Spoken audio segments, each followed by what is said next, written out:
Welcome to the CBS Radio Mystery Theater Archives, the only YouTube channel which has the original classic episodes of the CBS Radio Mystery Theater in order with no ads. Thank you for listening, and now, enjoy the show.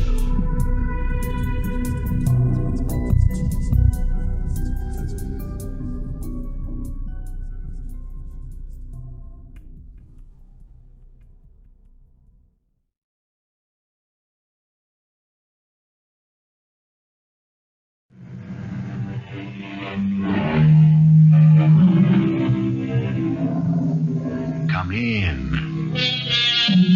Welcome. I'm E.G. Marshall. There's a famous, if ancient phrase, written by the Latin poet Virgil, Timeo Danaos dona ferentes. Translation, beware the Greeks bearing gifts. This would seem to contradict another, perhaps older saw, never look a gift horse in the mouth. The story I bring you relates to both of these, but in the end, you will have to decide which is closer to the truth. What's that? It's the burglar alarms, Nancy. Where are you going? To turn off that racket. Oh, no, you're not. The alarms didn't go off by themselves, Ted. What have you got to protect yourself with if there's actually someone else in the house?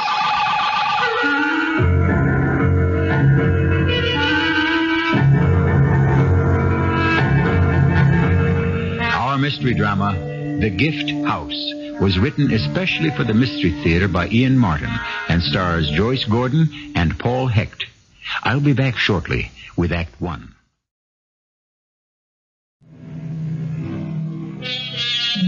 Until 6 months ago, she was one of the lucky ones. Her name was Nancy Ryan. She had come from the Midwest to conquer the theater and miraculously landed in the chorus of a top hit. As a dancer, she thought then she was pretty lucky. Then she met Ted Pryor, a reporter for the New York World Sun, and having married him, knew she was the luckiest girl in the world. 3 months after they were married, and her pregnancy was confirmed, she had no doubt that the whole world was her oyster. Then, life decided to redress the balance.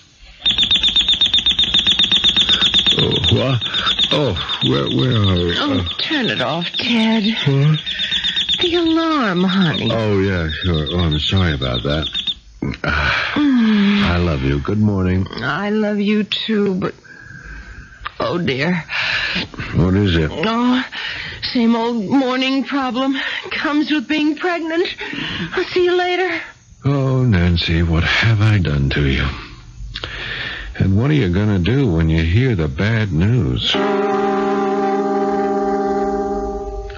Feel better, honey? No problems. It's the way girls are built. The baby's great. Well, that's good. Come here. That's nice. Let's snooze a little, huh? Oh, Ted, we can't. You'll be late at the paper. Oh, that's all right. They're not expecting me this morning.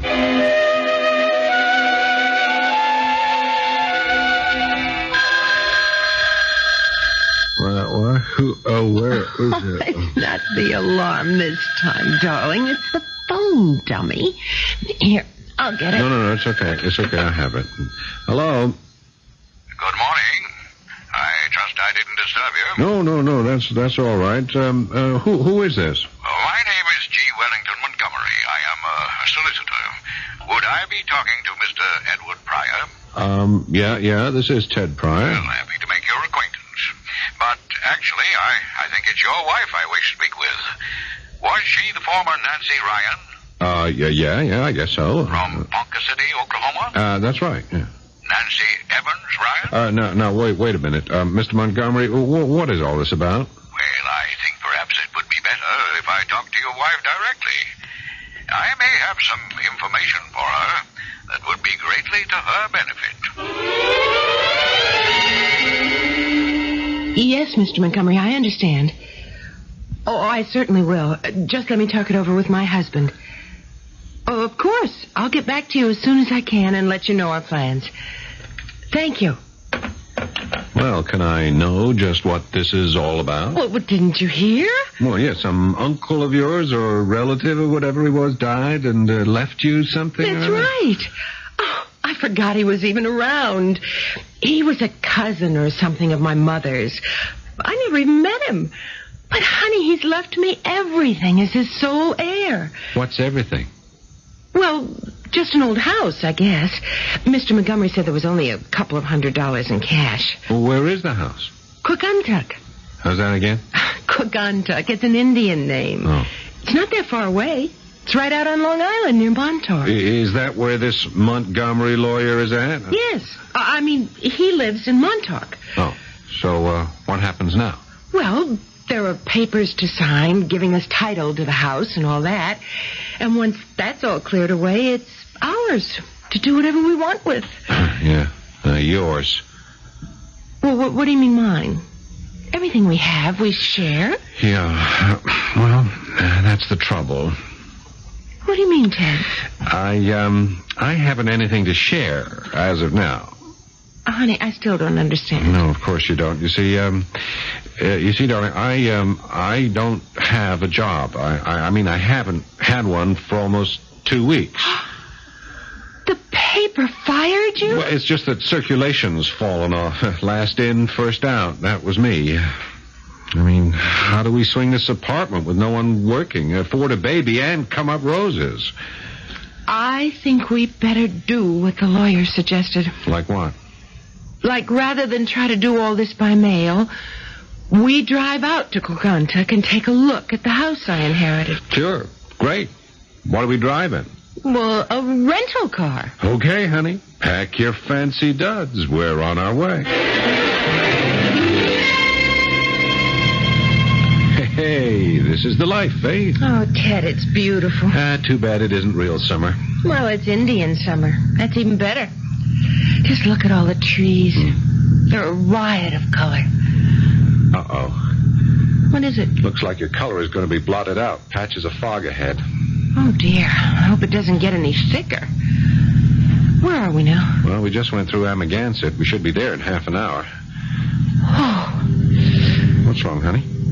Oh, I don't know. You cold? You want me to roll up the window? No. No, I'm not cold. It's just... Just what? My mother used to call it a ghost walking over your grave. Oh, Ted, I just had this nutty premonition we shouldn't go any further. And we should turn back and run. Without even seeing the house? Well, I told you it was nutty. Guess you'll just have to excuse a pregnant old lady.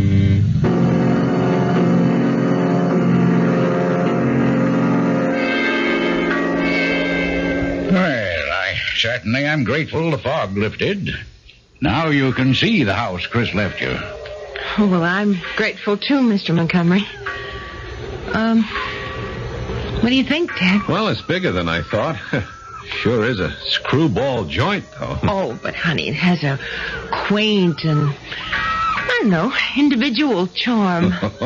You could say that all right, Mrs. Pryor. Individual. Why, Chris built this house up from the ground with his own hands, excepting for the help he got from Pete Prouty and old Amos Scobie, rest his soul. Are they dead, too? Like my uncle? Ooh, Ed Scobie died 30 years ago, maybe. But Pete Prouty's still spry. Wasn't my Uncle Chris ever married? Oh, he was married, all right. Sourest apple ever came out of the barrel. Never would live in this house with him, holed up in a little apartment she had in Montauk. Made him stay there with her. You mean he never used the house? Oh, he used it, all right. Excuse to get away from her. I'd say Chris Evans spent the better part of 40 years building this house just so he could be with his cronies and a jug of wine to keep from remembering he was married to the sorriest excuse for a woman the good Lord ever devised. Oh, I'm sorry, my dear. I'm afraid I'm not giving your house a very good name. Oh, I don't know. I think my uncle had good reason to love it. There must be a magnificent view from the cliff here when it's not foggy. All the way to Portugal, Europe. It's like another world. Hey, look down there, Nancy. There's a nice little sandy beach. It's good for swimming because it's sheltered from the big Atlantic seas and a fine natural harbor. Chris used to moor a catboat down there, and he... Uh-oh. There's something wrong, Mr. Montgomery? Yes, the wind shifted. It'll bring the fog back. Besides, it's after sunset and the light goes fast these fall days. If you want to see anything in this house of yours, we'd better get on with it. Hey, is that a car in the garage there? Yep, that's Chris's old Packard station wagon. Runs like a dream. Or at least it did up till the day he died. Is that part of my inheritance? Sure is. Now, we'll have to go around the side of the house. The front door's on the lee side. Okay. Hey, isn't that a kitchen door right next to the garage? That's what it is. But we can't get in that way. It looks as though you have enough keys there to open everything. I surely do. But there's only one that's important. This fella. What a funny, fat little key. What's it for? Burglar alarm. Burglar alarm? You have many robberies around here? Oh, not so you notice. Nobody's got that much to steal. But Chris, he's not only got one system, but two. A backup in case the first one fails. Well, what was he afraid someone might be after? And if you ask me, I think he put them in to keep his wife out. I don't think he ever used them after she up and died. Well, here we are. That's the alarm. And now for the door. I was the one who put the alarms back on while the house was standing empty, just in case. Now, watch your step. It's kind of dark here in the hall. Living room's to the left. I'll get some light. Oh, sakes alive. Oh, What's happened? the whole room is torn apart. Somebody was sure looking for something. Well, it looks as if a hurricane went through here. Now, what about the rest of the house? We'd better have a look.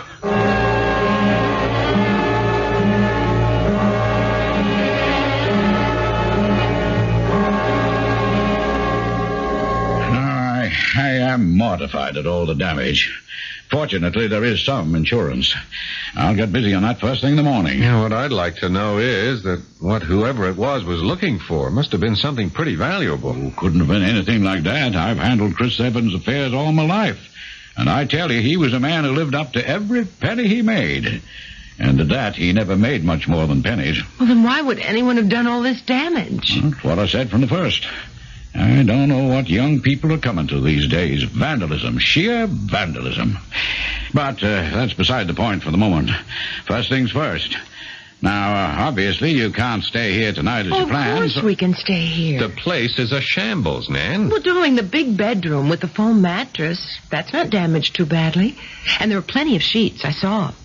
We have all the food we brought along in the cooler, and there's even some instant coffee in the kitchen. We'll make out. Well, now, if you're sure... Oh, of course I am. Mr. Pryor? Whatever Nancy wants, Nancy gets. Well, then, that fog's getting pretty thick. Might be a good idea for you to stay put. Well, I'll be in my office all tomorrow morning. I'll wait for you to get in touch with me. Goodbye now.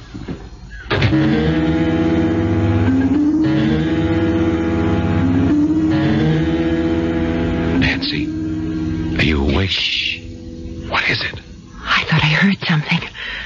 Listen. Holy cow, it's the alarms. Where are you going? I'm going to turn off that racket. Oh, no, you're not. Are you crazy? You've got nothing to defend yourself with. Those alarms didn't go off by themselves, Ted. There's someone else in the house.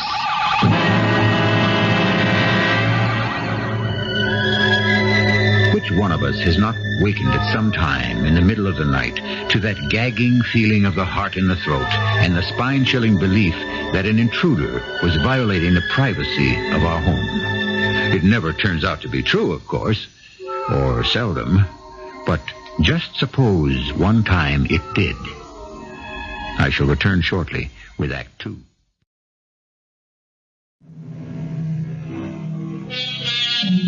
Whatever present or imagined terror might be stalking the house, there was a point at which even Nancy had to agree with Ted that the awful jangle and scream of the burglar alarms simply had to be stilled. Once Ted armed himself with a heavy wrought iron doorstop, Nancy was persuaded to allow him to go downstairs and turn them off. It just doesn't figure, Nancy. What, Ted? The two of us have checked every window, every door, every contact in the house, and everything is sewed up tight.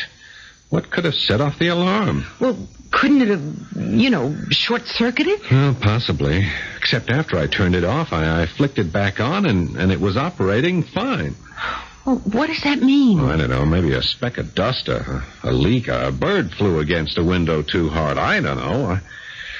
I don't want to speculate on anything else. Oh, Ted, you mean like someone really tried to break in? Well, if he did, he didn't make it. We've searched this house from top to bottom. We know there's only the two of us. Well, now what do we do?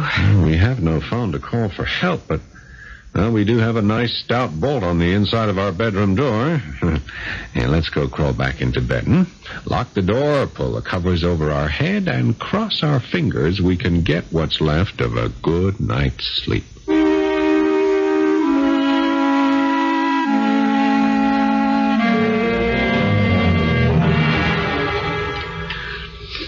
How's the coffee, Ted? The coffee will do. How about us? Well, I'm still trying to think it through. What's wrong with this house? You got me. But something's off the beam. I think we should bail out, get back to New York, put it up for sale. Oh, in this condition, who would buy it? But it isn't only that. Just think what we could make of this place, honey, given a little time. You'd want to live here? Well, just till the baby comes and I can get back to work. It would solve our financial bind. What's that? Relax, honey. This time it's someone who's asking to come in. It's the front doorbell. Oh. No, stay where you are. I'll get it. Morning. Name's Prouty. Peter Prouty. I'm the nearest neighbor right down the hill. Oh, good morning, Mr. Prouty. I'm Ted Pryor. I saw you drive up last evening with that lawyer fella from Montauk. Montgomery? You fixing to buy this place? Well, no, not exactly. My wife inherited it. From Chris Evans?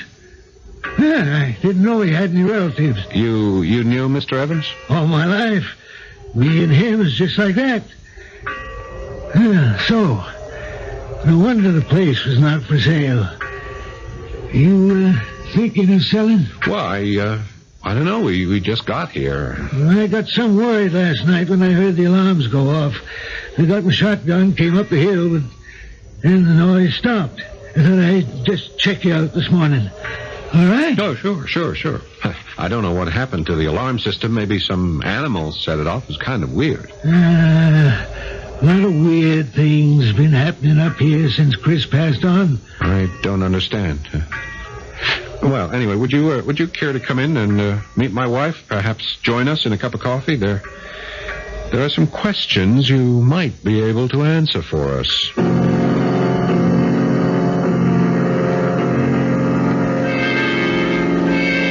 And in spite of all the damage, you don't believe that someone broke in here? No, I don't. Well, now, how can you say that when you see the mess? What I think is maybe someone tried to get out. Get out? Who? Ghosts, maybe. That's all we need now to find out that this place is haunted. Oh, I don't believe in ghosts. It isn't a matter of believing or not, little lady. This one just is. Maybe old Chris himself, too. What do you mean, just is? Martha, his wife. She come a-whiffling and a-snuffling around here 3 years back. The anniversary of her death it was. In the fog. We had a real pea souper that weekend. All you could do was see the nose in front of your face. Like last night. Bless you. It was just a whisk. The real ones wrap around you like a blanket. Maybe a shroud. Anyway, that Saturday night, Chris and me was sitting right here at this kitchen table playing casino when... What was that? You didn't think you'd get away from me. You didn't think you'd get away. That's Martha. Oh, can't be Martha. She's dead. But not peaceful in the grave. Where is she? I can't see her. Is she a ghost? Why not? She haunted me all her life. Why shouldn't she now? She's dead. I'll haunt you till you're buried. You and your cheap women. You stole my pride. You stole my life. But I will have my revenge. Stop her, Pete. Hold her back. I can't. I don't see her. Where? There, with the knife in her hand. Look out! Die! Next time I'll get you. Next time. She tried to kill me. Oh, don't talk nonsense. There was no one here but us. If there wasn't, what's that? Driven into the wall. Halfway up to the haft.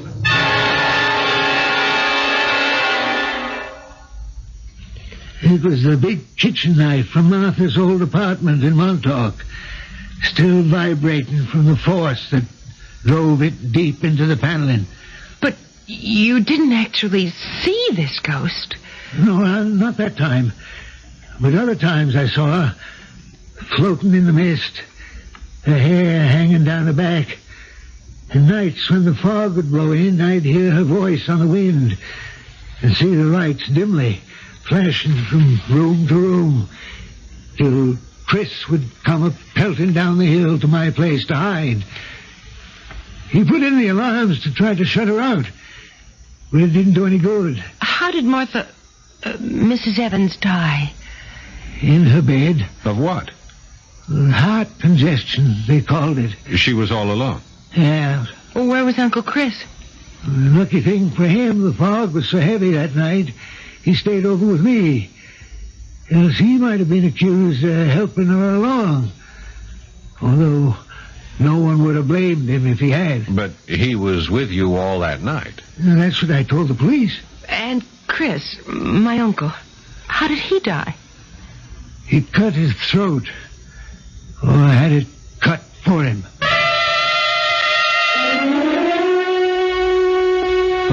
Good heavens. What a lot of bosh. Peter Prouty is the town drunk, and he's a bigger gossip than most women. Well, then how did Uncle Chris die? Well, now, I'm afraid there's some truth to the bloody details. I must confess to you that Chris was always eccentric. But during his last years, he had crossed the border into senility. The drinking didn't help. He and Pete were always a few sheets to the wind. The Lord knows what wild fancies they hallucinated between them. But you still haven't told me how he died. Well, I'm afraid he cut his wrist, my dear. Oh. So no one could have been responsible for his death except himself. That's right. And his wife? Oh, she outlived all our expectations. She had a very bad heart for years. Well, that's a relief. And you say, Mr. Montgomery, you've checked with the insurance and the damage is all covered? Absolutely. The adjuster's coming by tomorrow to estimate costs. But I can handle that for you. Why? Well, aren't you going back to the city? Oh, Ted is. I'm not. What? Well, you know we have to get the rental car back. No, why don't you come back with me, darling? Because I'm going to be a very busy girl. I want to see the adjuster, and Mr. Montgomery's going to help me to have Uncle Chris's car put in condition. I'm going to drive it in tomorrow so we can pack up and get out of that apartment before we get socked any more rent. Now, Nancy, you're in no condition... I feel fine. And the sooner I get settled in my own house, I can really enjoy having this baby. Darling, now's the time. We need a roof over our heads. Yeah, besides, if there is anyone around here looking for something spelled M-O-N-E-Y, maybe we ought to be finders keepers. Oh, if there was, it would be peanuts. Oh, Chris used to make some $2 bets on the horses, and if he won, he had the habit of folding a 10 or a 5 into old newspapers in the cellars and forgetting all about it. I helped him find many a one. You think that's why the house was broken into, huh? Well, now, I was mulling it over in my mind, and I thought that could be the reason. You know how stories grow, particularly with a solitary person like Chris. But if money is the motive, which is tying you to the house, I beg you to forget it. You'd only be disappointed. I still don't feel right about it, Nancy. Oh, don't be silly, darling. I'll be safe as a church with my double burglar alarm. Oh. Anyway, if anyone is looking for anything, it's not for me. Well, that's where you're wrong. I am. Oh, hey, that's my line. I'm going to find what I'm looking for when I drive to New York tomorrow afternoon. Now, I'll see you at the apartment, and if there's any hang-up, I'll phone you. You don't have a phone. Well, not tonight, but Mr. Montgomery's arranged for them to connect it in the morning. Now, come on. It's beginning to get dark. Goodbye, darling. Goodbye. Go to bed. Get a good rest. I'll do that, little thing. Drive carefully. Well, not to worry. I wish I was as brave as I'm pretending to be. Hello, Miss Pryor. Oh, you gave me a start, Mr. Prouty. Where did you drop in from? Well, I was out for a walk, and I thought I saw you preparing to leave. No, only my husband. You planning to stay a while? More or less permanently. In spite of what I told you? Pete, you are a big teller of tall tales. I think you get carried away by your own imagination. It could be. Still in all, I wouldn't like to see you in any danger. Me? Oh, what danger could I be in? Are you trying to chase me away from here? Oh, perish the thought. I was just concerned about you. A little woman all alone with no one to protect her. I can manage by myself, thank you. Of course you can. But you batten down all the hatches and hold snug. Looks like we're in for a real northeaster. Oh,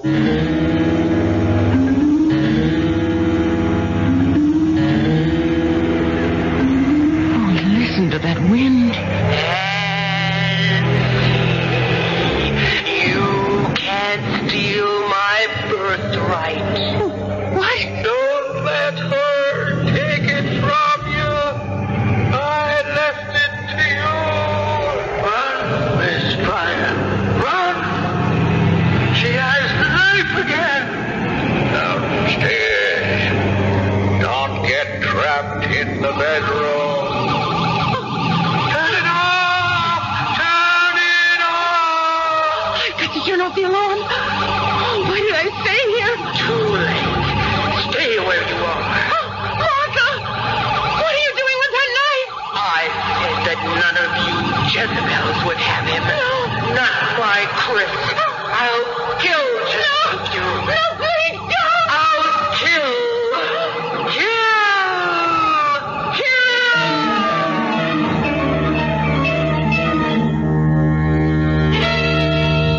Well, now, everything seems to have come to a climax. If we had not allowed ourselves to become involved, we might pretend to be totally disengaged and say, how does the heroine of such tales allow herself to become so involved? But since we have followed her this far and permitted her to be involved, the question is, how does she escape? We won't know that, of course, until I return with the conclusion in Act 3. Nancy is alone, just wakened from the depths of sleep. The wind roars around the exposed house on the heights above the raging waters, and everything is filtered through the miasma of the drifting fog. Through its half-light, a menacing figure, long hair streaming, looms the reincarnation of Chris Evans' long-dead wife, a kitchen knife held high to strike down at Nancy. And as the voice cries out, I'll kill.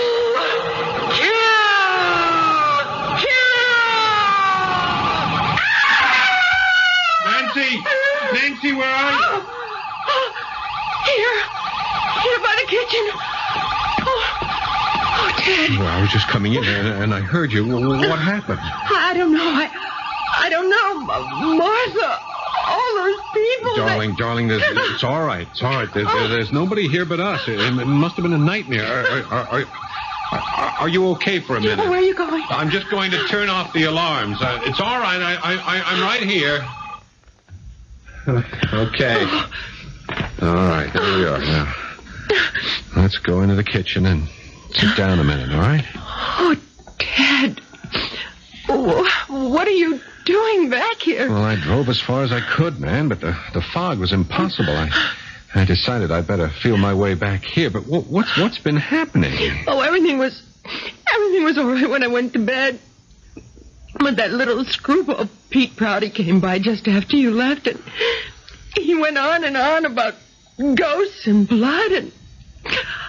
Oh, I didn't pay any attention at the time, but I suppose he fixed all that nonsense in my mind. I'll wring his neck when I see him again. Well, maybe you ought to wring mine for being a prize goose. I went to sleep, but then I woke up and I heard all these voices, and I was sure someone was in the house. Well, there couldn't have been. I set off the alarm when I came in. I know, but I can't tell you how real it was. Ted, I saw... I saw... Saw what? There was a figure. A woman with long hair and a knife in her hand. And she said she was going to kill me. Okay. Look, take it easy, will you? Oh, I feel like such a fool. It's not like me to imagine things. Now, look, it's this house and your condition. Look, we've got to get out of here, Nancy. No. I didn't imagine it, Ted. I'm not that much of a ninny. Something funny is going on here. But it's not supernatural. Do you know what I think? Someone's trying to run us out of this house before we find out what its secret is.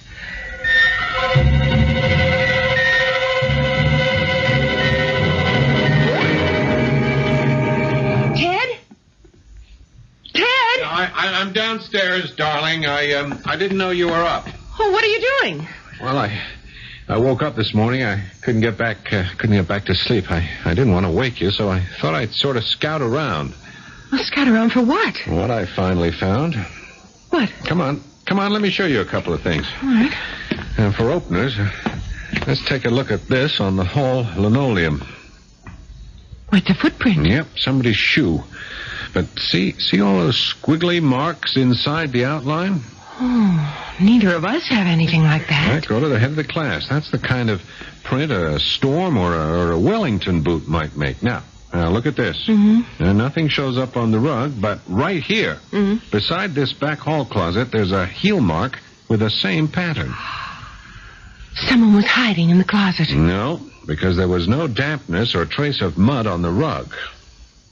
Well, then it all doesn't add up. Well, it didn't until I turned back the rug and looked underneath. Like this. A trap door. Mm-hmm. Well, where does it go to? Let's open it. No, I've already checked it out. It leads to a short staircase down to a long, twisting tunnel that descends into a cave that lets out onto the beach. So that's how they were able to get into the house without tripping the burglar alarm. They or he. You mean Pete Prouty? Or Mr. Montgomery or persons unknown. Anyone who didn't want us to settle in this house. Why? Because of whatever they were looking for? But what? Oh, now who's it? Oh, I think that's Mr. Montgomery with the insurance man.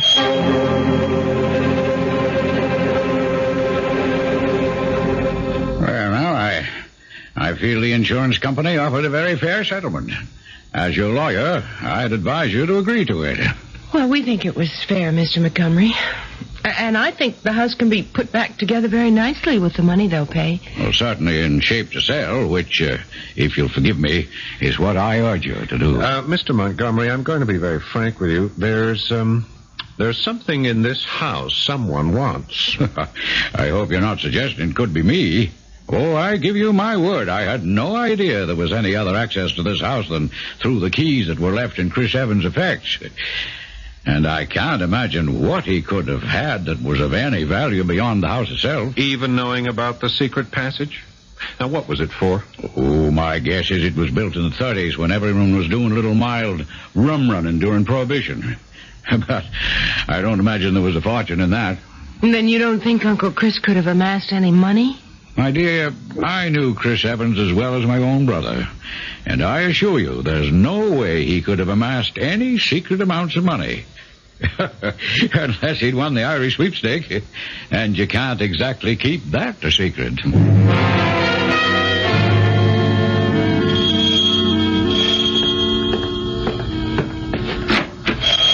Oh, hello, Pete. Good morning, Miss Pryor. I come up a little earlier to see how you were, but then I saw you had visitors, so I backed off. Oh, that was Mr. Montgomery and the insurance man for the damage. Are you going to take care of it? Oh, yes. Well, I just want to check up on you. Having to spend a night alone in the house. As it happened, she didn't. I came back. Well, now, that's a surprise. Is it? Don't know what you mean. You have a pair of storm boots? Wellington style? I've got several. We see some pretty rough winters. Why? Did you know there was a secret passage from the back hall closet all the way down to the beach? Why, Dad, I most forgot that. It's been sealed up for most 25 years. How did you and my uncle meet? Oh, that was a long time ago. My family were fishermen. I thought I ought to give show business a whirl. That's how I met Chris. He was the electrician in the first theater I got a job in. You were an actor? Kinda. I had an act in vaudeville. Well, I was the one coaxed him out here to Montauk. I helped him build this house. I always felt it was kind of part mine. Is that why you used the old passage from the beach to break in and tear it apart? You should have left the house to me. It was half mine. I'm even willing to buy it from you. If you give me a decent price. Why, Pete? What are you looking for here? Nothing. Just my due. Oh? And what's your due? The money. If there was any. But now I've looked for it everywhere. I know there isn't any. It was probably just another of Chris's big lies. So I'll see you around. Well, I guess that's that. Disappointed? No. All I ever wanted was the house free and clear. Seems to be that way. Now all we have to do is to figure out how we can keep it that way. Well, I refuse to worry about that now. Oh, it's such a lovely day. Oh, who's this? Oh, it can't be the contractor this fast. Mrs. Nancy Evans Pryor? Yes? A.Q. Sprit. IRS. Internal Revenue Service. Oh, well, how do you do, Mr. Sprit? This is my husband, Ted Pryor. Yes. Taking a little time to catch up with you, Mrs. Pryor. Are you the sole heir of Christopher Xavier Evans? I never knew Uncle Chris's middle name. Well, now you do. I've checked already with Montgomery, your lawyer. Now, let me see. On the 14th of April this year, Mr. Evans laid off a three-way parlay at Battleground Racetrack on the dogs. The dogs? Yes. Racing type. Like horses. Oh. Said parlay paid off on a $10 bet at 2,500 to 1, making a return of $250,000 fully taxable by the federal income tax. My uncle won all that money on a dog race? It happens, man. Not very often, but it happens. You got to be lucky. And you didn't collect the tax on it? That was a slip-up in our Florida office. Happens, too. But we catch up. So, I'm here to collect it. Well, how much? With penalties and interest, figure about 125. 1,000? That's how we like to round it off. Oh, we haven't any money like that. All my uncle left was his house. So I gather from your lawyer. So that if there isn't any money, I guess we'll just have to possess the house. I'm sorry. That's the law. We all packed, Nancy? It didn't take long. We scarcely moved in. Oh, I'm sorry. I'm the one who should be sorry. At least if I had an inheritance, shouldn't have been a minus. $250,000. No wonder Pete was ready to tear the house apart to find it. Only he didn't. I hate to leave it. Damaged goods as it is, it's a house, and I'm going to have a baby. And I'd like to have started him off, at least, in a real home. I know, Nan. Just don't push it, huh? I can't help it, Ted.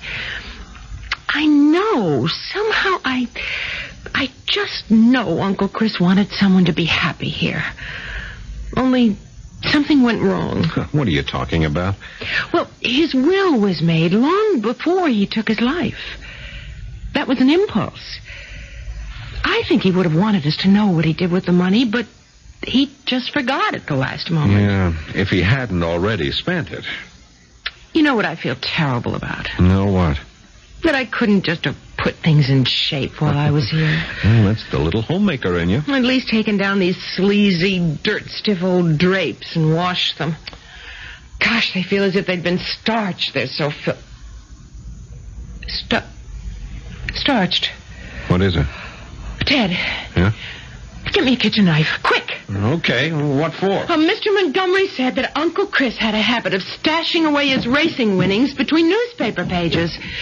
Well, how about sewing them in between a curtain drape and the lining? Oh, here's the knife. Oh, good. Just let me cut this running basting stitch. There. Well? Ted. What? A $100 bill. Another one. 3 stuck together. Oh, Ted, darling. We're not only going to make Uncle Sam rich, but we're going to be the same. And hang on to the house, too.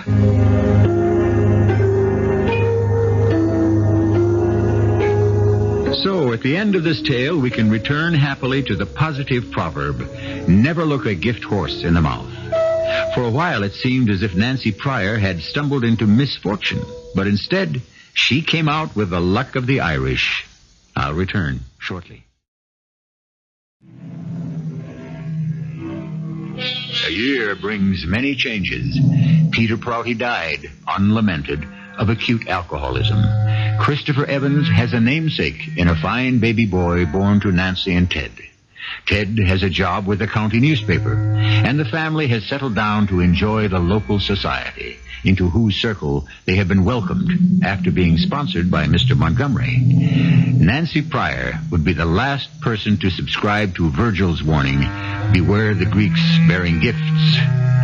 May everyone be so lucky. Our cast included Joyce Gordon, Paul Hecht, Robert Dryden, and Ian Martin. The entire production was under the direction of Hyman Brown. I hope you enjoyed this episode of CBS Radio Mystery Theater.